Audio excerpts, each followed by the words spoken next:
విశ్లేషణ అందించే నమస్తే నాగేశ్వర్ కార్యక్రమానికి స్వాగతం. ప్రొఫెసర్ గారు మనతో జాయిన్ అయ్యారు. నమస్తే నాగేశ్వర్ గారు. పాసమైలారం సిగాచి పరిశ్రమలో జరిగిన ఘోర ప్రమాదంలో మృతుల సంఖ్య 46కు చేరుకుంది సార్. ఒక 9 మంది ఆచూకీ తెలియడం లేదు, 10 మంది పరిస్థితి విషమంగా ఉంది. అక్కడ హృదయ విదారక దృశ్యాలు కనిపిస్తూ ఉన్నాయి. ఎక్కడ చూసినా మాంసపు ముద్దలు, బూడిద కుప్పలు. ఏం సార్ అసలు ప్రమాదానికి గల కారణాలు ఏంటి? వాస్తవంగా మరణాల సంఖ్య నాకున్న సమాచారం ప్రకారం ఆల్రెడీ 55 క్రాస్ అయింది. నిన్న రాత్రి 10 గంటల వరకు నేను సేకరించిన సమాచారం ప్రకారమే 55 దాటాయి. అఫీషియల్గా 36 అని చెప్తున్న సమయంలో ఇప్పుడు అఫీషియల్గానే 46 దాకా వచ్చింది. వాస్తవంగా ఇది 60-65 కూడా దాటవచ్చు. ఎందుకంటే ఉదాహరణకు నిన్న రాత్రి 10 గంటలకు నేను తెలుసుకున్నాను, పటాన్చర్లో ధృవ హాస్పిటల్లో 9 మందిని అడ్మిట్ చేశారు. అందులో 5 పరిస్థితి చాలా విషమంగా ఉంది, 3 అయితే వెంటిలేటర్ పైన ఉన్నారు. సో అందువల్ల ఆల్ మార్నింగ్ వరకు ఏం జరిగిందో కూడా తెలియదు. నేను నైట్ 10 o'clock వరకు తెలుసుకున్న నిర్దిష్ట సమాచారం. సో అందువల్ల ఒక్క హాస్పిటల్లో ఉన్న వారి పరిస్థితి ఇలా ఉంటే మిగతా వాళ్ళ పరిస్థితి ఏంటి అని. సో ఇది ఇండస్ట్రియల్ డిజాస్టర్స్, కెమికల్ ప్లాంట్స్లో, ఫార్మా ప్లాంట్లలో ప్రమాదాలు రిపీటెడ్గా జరుగుతున్నాయి. మనకు గుర్తూనే ఉంటుంది, లాస్ట్ ఆగస్ట్లో అనకాపల్లి వద్ద విశాఖపట్నం సమీపాన ఫార్మా ఇండస్ట్రియల్ యాక్సిడెంట్ జరిగింది. అంతకుముందు హైదరాబాద్లోనే సిమిలర్ యాక్సిడెంట్ ఒకే బిల్డింగ్లో ఇప్పుడైతే రియాక్టర్ నుంచి రియాక్టర్ కనెక్ట్ అయ్యే పైపు పేలి ఇది జరిగింది. హై ప్రెషర్ బిల్డప్ అయి హై టెంపరేచర్ బిల్డప్ కావడం వల్ల మీకు అంతకుముందు ఒక బాయిలర్ పేలి కూడా సిమిలర్ బిల్డింగ్ కుప్పకూడదు. ఇప్పుడు కూడా జరిగింది ఏంటంటే, ఇది పై అంతస్తులో పైప్ పేలడం వల్ల ఆ పేలుడు శక్తికి ఒక బాంబు పేలిస్తే ఎలా జరుగుతుందో ఆ బిల్డింగ్ మొత్తం కుప్పకూలిపోయింది. బిల్డింగ్ కుప్పకూలిన ఘటనలో ఎక్కువ మంది చనిపోయారు. ఆ బిల్డింగ్ శిథిలాల కింద పడి ఎక్కువ మంది చనిపోయారు. ఈ కంపెనీలో అఫీషియల్ కౌంట్ అరౌండ్ 153 ఎంప్లాయీస్ పనిచేస్తున్నట్టున్నారు. కానీ యాక్చువల్గా అయితే 200 దాకా ఉంటారు. ఇది కొన్ని సందర్భాల్లో టాక్సిక్ సబ్స్టెన్సెస్, పరిశ్రమలలో హాజర్డస్ సబ్స్టెన్సెస్ ఉత్పత్తి చేస్తుంటారు. అంటే విషతుల్యమైన పదార్థాలు ఉత్పత్తి చేస్తున్నప్పుడు అది లీక్ అయి ఆ లీక్ వల్ల ప్రమాదాలు జరుగుతుంటాయి. మన విశాఖపట్నం సమీపంలో చూసాం మనం. కానీ ఇక్కడ ఈ substance safe micro crystalline cellulose అంటారు దీన్ని, MCC అని. సో నాకున్న అండర్స్టాండింగ్ ప్రకారము ఈ micro crystalline cellulose is a safe substance. వాస్తవంగా ఇట్స్ ఎ బినైన్ సబ్స్టెన్స్. ఇదేంటంటే బైండర్గా టెక్స్చర్ కోసం వాడతారు. అంటే మీకు ఫుడ్ ఇండస్ట్రీ నుంచి మొదలుకొని కాస్మెటిక్ ఇండస్ట్రీ, ఫార్మా ఇండస్ట్రీలో వాడతారు. ఈ సబ్స్టెన్స్ వల్ల నిజంగా హ్యూమన్ బాడీ అబ్జార్బ్ చేయదు, దీన్ని స్కిన్ కూడా రియాక్ట్ కాదు, అంటే అంత సేఫ్ సబ్స్టెన్స్. కానీ ఈ సేఫ్ సబ్స్టెన్స్ ఉత్పత్తికి వాడే ప్రాసెస్ మాత్రం రిస్కీ. అంటే తయారయ్యే పదార్థము సురక్షితమైంది, దానివల్ల ప్రమాదకరమైంది ఏమి ఉండదు. ఎందుకంటే it is use for human consumption కదా. ఎందుకంటే డ్రగ్స్లో వాడతారు. ఇప్పుడు ఒక డ్రగ్ సరిగ్గా ఆ వెయిట్కు కన్ఫర్మ్ కావాలి. ఎందుకంటే డ్రగ్ ఇండస్ట్రీ యొక్క కీలకమైన అంశం ఏంటంటే మైన్యూట్ వరకు కూడా డోసేజ్ కరెక్ట్గా ఉండాలి. మెటిక్యులస్గా మైక్రో లెవెల్ వరకు డోసేజ్ కరెక్ట్గా ఉండాలి. ఇప్పుడు మనము 500 mg ఉండాలి. నువ్వు కొన్ని డ్రగ్స్ కాస్త కొద్దిగా డోస్ ఎక్కువైనా చాలా ప్రమాదం ఉంటుంది.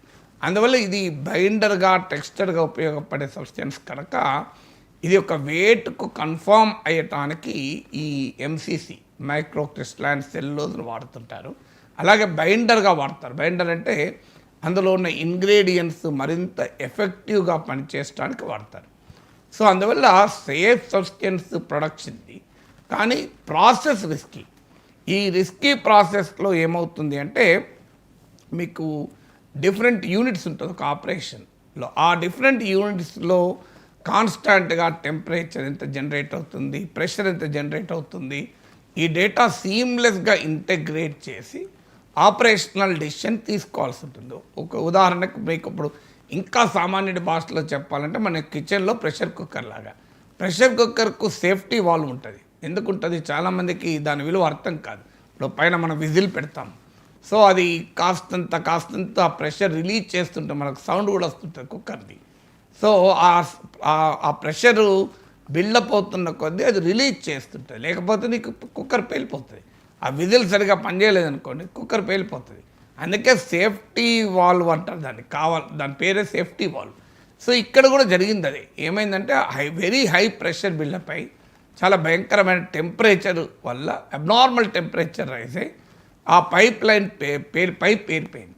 సో ఎందుకు జరుగుతుంది ఇది అంటే, ఒకటి నేను ఇంతకుముందు చెప్పినట్లు సబ్స్టెన్స్ సేఫ్ అయినా ప్రాసెస్ రిస్కీ కనుక ఆ రిస్కీ ప్రాసెస్ను హ్యాండిల్ చేసేటానికి అవసరమైన ఏర్పాట్లు ఉండాలి. ఒకటి ప్రాసెస్ ఎనాలిసిస్ అంటారు. అంటే ఒక ఇండస్ట్రీలో నిరంతరము ఆ ప్రక్రియను విశ్లేషిస్తూ ఎక్కడ ఏ లోపం ఉంది అనేది చూడాలి. ఇప్పుడు మన ఇంట్లో షార్ట్ సర్క్యూట్ నివారించడానికి ఏం చేస్తాం, ఒక ఎలక్ట్రీషియన్ పిలిపించి అన్ని పాయింట్లు టెస్టర్తో టెస్ట్ చేస్తూ ఉంటాడు. ఏదన్నా ఎక్కడన్నా ఎర్తింగ్ ప్రాబ్లం ఉందా, ఎక్కడన్నా పవర్ ఓవర్లోడ్ అవుతుందా అని. ఎందుకంటే ఈ ప్రాసెస్ అన్నీ మనకు లేకపోతే మీకు అది వెంటనే ప్రమాదానికి కారణమవుతుంది. అన్ఫార్చునేట్లీ ఈ పరిశ్రమలు ఏమవుతుంది అంటే, ఈ రిస్కీ ప్రాసెస్ను కాన్స్టాంట్గా ఎనాలిసిస్ చేసడానికి అవసరమైన నైపుణ్యం కలిగిన ఎంప్లాయీస్ను పెట్టరు. ఇప్పుడు ఇక్కడ కూడా మీరు ఈ ఇండస్ట్రీలో తీస్తే 153 మెంబర్స్ ఆన్ రోల్స్ ఉంటే మోర్ దెన్ 50 మంది అన్స్కిల్డ్ పీపుల్ ఉన్నారు. ఇప్పుడు వీళ్ళు ఇవాళ చనిపోయిన వాళ్ళు కూడా మీరు చూడండి, చాలామంది యంగ్. ఇందులో ఇప్పుడు ఈ పరిశ్రమలో 10 రోజుల కింద నెల కింద జాయిన్ అయిన వాళ్ళు ఉన్నారు, 10 ఏళ్ల నుంచి పనిచేస్తున్న వాళ్ళు కూడా ఉన్నారు. నేను అక్కడ లోకల్గా సమాచారం తెలుసుకొని చెప్తున్నాను. సో ఈ 10 ఏళ్ల కింద పనిచేసిన వాళ్ళు ఉంటే వాళ్ళకి ఈ ప్రాసెస్ పైన పూర్తి అవగాహన ఉంటుంది. అన్ఫోర్సీన్ సర్కమ్స్టెన్సెస్ వస్తే ఎలా హ్యాండిల్ చేయాలి, ఆపరేషనల్ డెసిషన్స్ ఎలా తీసుకోవాలన్న అనుభవం ఉంటుంది. అన్ఫార్చునేట్లీ ఈ అన్స్కిల్డ్ వల్ల ఏమవుతుంది అంటే, వాళ్ళకు ఆ ప్రాసెస్లో ఎప్పటికప్పుడు ఆపరేషనల్ డెసిషన్ తీసుకునే కెపబిలిటీ లేక ఇలాంటి ఇన్సిడెంట్ జరుగుతుంది. మరి ఎందుకు అన్స్కిల్డ్ పెట్టుకుంటారంటే ఏం లేదు, శాలరీస్. మీకు స్కిల్డ్ అయితే ఎక్కువ ఇవ్వాలి. 10 ఏళ్ళ అనుభవం ఉన్న కార్మికుడు వర్కర్ అంటే శాలరీ ఎక్కువ ఇవ్వాలి. సో 15 రోజులు, నెల రోజులు, 3 నెలల కింద జాయిన్ అయిన వాళ్ళంటే చాలా తక్కువకైనా జాయిన్ అవుతారు. అందులో వీళ్ళు నార్త్ ఇండియా నుంచి, ఈస్టర్న్ ఇండియా నుంచి వచ్చిన వాళ్ళు. అందువల్ల లోకల్ పీపుల్ కారు కనుక వీళ్ళు నెగోషియేట్ చేసే పవర్ కూడా ఉండదు. అంటే ప్యూర్లీ ఫర్ కమర్షియల్ రీజన్స్ సేఫ్టీలో కీలకమైన స్కిల్డ్ మ్యాన్ పవర్ను పెట్టరు ఎప్పుడు. అందుకే ఈవెన్ సుప్రీంకోర్టు జడ్జిమెంట్లు కూడా ఉన్నాయి. కోర్ వర్క్లో ఎప్పుడు పర్మనెంట్ ఎంప్లాయీస్ ఉండాలి, ఆ నాన్ కోర్ వర్క్లో మీరు ఎవరినైనా పెట్టుకోవచ్చు. కోర్ వర్క్లో స్కిల్డ్ ఉండాలి. మీకు ఉదాహరణకు ఒక సెక్యూరిటీ గార్డ్ ఎవరున్నా ప్రమాదం ఏం కాదు. మ్యాక్సిమం అయితే ఏదైనా ఐడెంటిటీ కార్డు లేని వ్యక్తి, ఐడెంటిటీ కార్డు లేకుండా వచ్చిన వ్యక్తి లోపలికి అయితే వెళ్ళచ్చు. ఒక క్యాంటీన్లో క్లీనింగ్ పర్సన్ ఉంటాడు, స్కిల్ లేకపోయినా సరిగా క్లీన్ చేయకపోవచ్చు, ఇంకోసారి క్లీన్ చేస్తాడు. కానీ కోర్ వర్క్ అంటే మ్యానుఫ్యాక్చరింగ్ ప్రాసెసెస్లో ఖచ్చితంగా స్కిల్డ్ అండ్ ఎక్స్పీరియన్స్డ్ వర్కర్స్ ఉండాలి. కానీ కమర్షియల్ రీజన్స్ రీత్యా ప్రాఫిట్ ఓవర్ పీపుల్ అంటారు, ప్రజల కన్నా లాభాలు ముఖ్యం కనుక ఈ కాంప్రమైజ్ చేస్తుంటారు. ఈవెన్ ముఖ్యమంత్రి సమీక్షలో కూడా ఈ మాట ప్రస్తావించారు. ఇది మొదటి కారణం. రెండవది ఏంటంటే ఇందులో ఈక్విప్మెంట్ ఫెయిల్యూర్ అంటారు. అంటే ఆపరేషనల్ అండ్ మెయింటెనెన్స్ కనుక సరిగా లేకపోతే ప్రాబ్లమ్స్ వస్తాయి. మనం నడిపే బండి కూడా చూడండి, సర్వీసింగ్ ఇన్ టైంలో ఇవ్వక, చాలామంది సర్వీసింగ్ ఇన్ టైంలో ఇవ్వరు, నెగ్లెక్ట్ చేస్తారు. ఏమవుతుంది, అది ఆ ప్రాబ్లం పెరిగి ఎక్కడో మధ్యలో రోడ్డు మీద ఆగుతుంది. రోడ్డు మీద ఆగింది అని చిరాకు పడుతుంటారు. మీరు ఇన్ టైంలో మీరు ప్రతి రెగ్యులర్గా ఆ డ్యూరేషన్ ప్రకారం సర్వీసింగ్ ఇవ్వండి. మీకు మన వాహనం కూడా, ఇప్పుడు కార్ అయితే 1,00,000 కిలోమీటర్ల వరకు అసలు ఏ ప్రాబ్లం రాదు, మధ్యలో ఆగే ప్రసక్తే లేదు. సో అందువల్ల unless there is a very serious mechanical defect ఉంటుంది తప్ప, లేదా డ్రైవింగ్ డిఫెక్ట్ ఉంటుంది తప్ప. సో అందువల్ల ఏమవుతుందంటే ఈక్విప్మెంట్ ఫెయిల్యూర్ కూడా ఒక ముఖ్యమైన కారణం. ఇప్పుడు ఇందులో ఈ ఇండస్ట్రీ 1989లో ఏర్పడింది, చాలా ఓల్డ్ ఇండస్ట్రీ ఇది. సో 36 years కింద ఫామ్ అయిన ఇండస్ట్రీ. కానీ వస్తున్న రిపోర్ట్లు ఏంటంటే ఈక్విప్మెంట్, ఓల్డ్ ఈక్విప్మెంట్ ఉంది, దాన్ని ప్రాపర్గా O&M అంటారు, operation and maintenance. Operation and maintenance సరిగా చేయలేదు కనుక ఈ ప్రమాదం జరిగింది అనేది రెండవ కారణంగా చెప్తున్నారు. మూడోది ఏంటంటే పోస్ట్ లిబరలైజేషన్ పీరియడ్లో జరుగుతున్నది ఏంటంటే ప్రీ లిబరలైజేషను, లైసెన్స్ రాజు ఆ టైంలోనేమో అసలు పరిశ్రమాధిపతులు పెట్టుబడులు పెట్టాలంటే భయపడే సిచ్యువేషను, పరిశ్రమ నడపాలంటే భయపడే సిచ్యువేషన్లో దేశం ఉండడం వల్ల పారిశ్రామికీకరణ జరగలేదు. అంటే బిగ్ ఇండస్ట్రీస్ తప్ప పెద్ద ఎత్తున ప్రైవేట్ ఎంటర్ప్రెన్యూర్షిప్ ఎమర్జ్ కాలేదు. కానీ ఇక్కడ జరిగింది ఏంటి అంటే పోస్ట్ లిబరలైజేషన్ పీరియడ్లో పూర్తిగానే ఎత్తేసారు. మీకు ఇన్స్పెక్టర్ రాజ్ పోయి అసలు లిబరలైజేషన్ పేరిట మీరు స్టాండర్డ్స్ను ఈవెన్ సేఫ్టీ స్టాండర్డ్ డైల్యూట్ అవుతున్నాయి, లేబర్ స్టాండర్డ్ డైల్యూట్ అవుతున్నాయి, రెగ్యులేషన్ డైల్యూట్ అవుతుంది. అంటే మీకు ఇప్పుడు ఉదాహరణకు ఇన్స్పెక్టర్ ఆఫ్ ఫ్యాక్టరీస్ ఉంటారు. ఈ వ్యవస్థ కంప్లీట్గా పారిశ్రామిక అధిపతులతో కొల్యూడైన వ్యవస్థ విత్ ఆనరబుల్ ఎక్సెప్షన్స్. కొంతమంది నిజాయితీ పనులు ఉంటారు ఎక్కడైనా, కానీ అసలు పెద్ద ఎత్తున అవినీతిమయమైంది ప్రభుత్వ వ్యవస్థ. అంటే పారిశ్రామికాధిపతులు ప్రభుత్వ అధికారుల మధ్య ఒక కొల్యూషన్ ఉంటుంది. ఇప్పుడు నిజంగా ఇప్పుడు తీయాలి ఇండస్ట్రీ ఆ సంబంధిత ఇన్స్పెక్టర్ ఫ్యాక్టరీస్ ఎన్ని రోజుల కింద ఇన్స్పెక్షన్ చేశాడు, మరి ఇన్స్పెక్షన్ చేసినప్పుడు ఈ ప్రాసెస్ సరిగా ఉందని చెప్పాడా, ఈక్విప్మెంట్ సరిగా పనిచేస్తుంది అని గుర్తించారా, సేఫ్టీ స్టాండర్డ్ సర్టిఫై చేశారా అని. సో మీకు చాలా చోట్ల ఇది ఉండదు. ఒకటి బికాజ్ ఆఫ్ ద కొల్యూషన్, అంటే కరప్షన్ కావచ్చు, ఇతరత్ర కావచ్చు, లేదు పారిశ్రామికాధిపతులకు ఉండే రాజకీయ ప్రాబల్యం వల్ల కూడా అధికారులు ఏమీ చేయలేని నిస్సహాయ పరిస్థితి. దాంతోపాటు పోస్ట్ లిబరలైజేషన్ పీరియడ్లో ఇన్వెస్ట్మెంట్ అట్రాక్ట్ చేయాలి, ఎంప్లాయ్మెంట్ క్రియేట్ చేయాలన్న పేరిట రెగ్యులేషన్ను, ఇన్స్పెక్షన్ను కంప్లీట్గా డైల్యూట్ చేశారు. సో అందువల్ల ఇక్కడ కూడా దాని ఇంపాక్ట్ ఖచ్చితంగా ఉంటుంది. నాలుగవది సేఫ్టీ కల్చర్. చాలా చోట్ల సేఫ్టీ కల్చర్ ఉండదు. అంటే సేఫ్టీ ప్రొసీజర్స్ ఉన్నా కూడా ఫాలో కారు. మీకు చాలా సింపుల్గా చెప్తాను. మీకు అరటి తొక్క పైన కాలు పడితే జారి పడిపోయి మోకాలు ఇది దెబ్బతింటుంది. కానీ ఇప్పటికీ కూడా అరటి పండు తిండి రోడ్డు మీద పడేసే వాళ్ళు మన వాళ్ళు చాలామంది ఉంటారు. మ్యాన్ హోల్ ఓపెన్ ఉంటే వర్షాకాలంలో ఆ మ్యాన్ హోల్ అక్కడ ఉందని గుర్తించలేక దాంట్లో పడి చనిపోతుంటారు. ఇదే మనకు తెలియదా ఈ విషయం? కానీ ఏం చేస్తారు, ఎవరూ పట్టించుకోరు. ఆ మ్యాన్ హోల్ ఓపెన్ ఉన్నా అధికారులు పట్టించుకోరు. దాని ముందరికెళ్ళి 10 రోజుల నుంచి ఆఫీస్కి పోతున్నా ఒక మనిషి ఆగి ఈ సంబంధిత అధికారికి కంప్లైంట్ ఇస్తాను పట్టించుకోరు. ఇదే మ్యాన్ హోల్ను మూయడం అనేది పెద్ద కష్టమా? శుభాంశు శుక్లాను ఇంటర్నేషనల్ స్పేస్ స్టేషన్కు పంపించే టెక్నాలజీ ఉన్న భారతదేశం ఐసీబీఎం తయారు చేసి బంకర్ బస్టర్లను 80-100 మీటర్ల లోపల ఉన్న వాటిని కూడా పేల్చగలిగిన కెపాసిటీ ఉన్న భారతదేశం ఒక మ్యాన్ హోల్ను మూయలేదా? నాకు అర్థం కాదు అంశం. మ్యాన్ హోల్ మూయడం కూడా అద్భుత సాంకేతిక పరిజ్ఞానమా? కానీ సేఫ్టీ కల్చర్ లేకపోవడం. We just don't bother. So human lifes, అందులో పేద కార్మికులు, వలస కార్మికుల జీవితాలంటే చిన్న చూపు. మీకు అది కోవిడ్ టైంలో చూసాం. వలస కార్మికులు ఎలా నడుచుకుంటూ 100 కిలోమీటర్ల ప్రయాణం చేసిన పరిస్థితి చూసాం. వలస కార్మికుల కేసు తీసుకోవడానికి సుప్రీంకోర్టుకు వారాలు పట్టింది.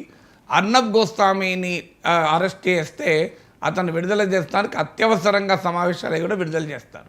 అంటే మన వ్యవస్థలు, ప్రభుత్వాలు, కోర్టులు, మీడియా అందరము కూడా పేదవాడు వాయిస్లెస్. దాన్ని ఇన్విజిబుల్ పీపుల్ అంటారు. కుబేరా సినిమాలో మనకు శేఖర్ కమ్లా చూపెట్టాడు మనకు. ఒక బెగ్గర్ ఎలా సర్వైవల్ ఇన్స్టింక్ట్ ఉంటుంది, ఒక పారిశ్రామిక వ్యాపారవేత్త గ్రీడ్ ఎక్కడి దాకా పోతుంది అని. అంటే ఇక్కడ కూడా సేమ్ సిచ్యువేషన్. మీకు ఆ బిచ్చగాడు సర్వైవల్ ఇన్స్టింక్ట్, బతకాలి, వేరేది ఏముండదు. కానీ 100 కోట్లు ఉన్నటువంటి ఆయిల్, సముద్రంలో ఆయిల్ కనుక్కున్న వ్యాపారికోమో ఇంకా గ్రీడ్ ఉంటుంది. ఇక్కడ కూడా అదే పరిస్థితి వస్తుంది. నీకు పెట్టుబడి పెట్టిన వాడు, పరిశ్రమ నడిపేవాడుకోమో ప్రాఫిట్ గ్రీడు, పేద కార్మికుడేమో ఇన్విజిబుల్ పీపుల్. అతన్ని ప్రభుత్వం ఇవాళ చనిపోయాక మాంసపు ముద్దలైందని రాస్తున్నారు తప్ప దానికన్నా ముందు ఎందుకు రాయలేదు? ఇక్కడ మీడియాలో ఉన్న ప్రాసెస్సువల్ రిపోర్టింగ్ అంటారు దీన్ని. ఒక ఈవెంట్ను రిపోర్ట్ చేస్తారు. ఈవెంట్ రిపోర్ట్ చేయడం గొప్పతనం ఏముంది? అక్కడ నీకు కనబడుతుంటే పేలుడు జరిగి భవనం కుప్పకూలి శిథిలాల ముందుండే భయంకరమైన దృశ్యాలు రిపోర్ట్ చేయడానికి జర్నలిజంలో తెలివి అవసరం లేదు, మీడియాకు కమిట్మెంట్ అవసరం లేదు. కానీ ప్రాసెస్చువల్ రిపోర్టింగ్ అంటారు. ఈవెంట్ రిపోర్టింగ్ అబ్సెషన్ అంటే ఒక ఘటన జరిగిన తర్వాత మనం రియాక్ట్ అవుతాం.